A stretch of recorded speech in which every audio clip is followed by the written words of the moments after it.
Mula sa isang simpleng imbitasyon ng kaklase, nagsimula ang paglalakbay ng isang dating estudyante tungo sa mas malalim na pananampalataya, isang landas sa patuloy niyang tinatahak hanggang sa kasalukuyan.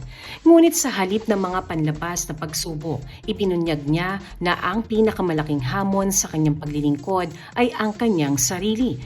Ayon sa kanya, ang patuloy na paghubog ng Diyos sa kanyang pagkatao ang naging sentro ng kanyang ministeryo sa paglipas ng panahon. Sa kanyang mga taon sa campus ministry, nahubog ang pundasyon ng kanyang pananampalataya, mga aral na kanyang dinala hindi lamang sa kanyang propesyon kundi maging sa kanyang pagreretiro.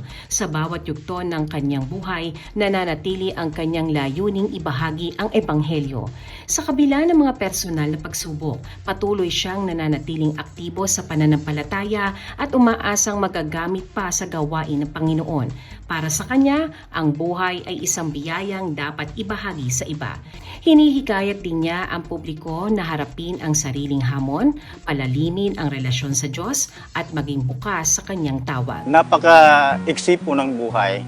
Dumarating na naman yung pag-aalala natin ng ginawa ng Panginoong Jesus para sa lahat ng sangkatauhan. At sana lahat ng tao talaga makarealize ng kanilang pangangailangan sa Panginoon.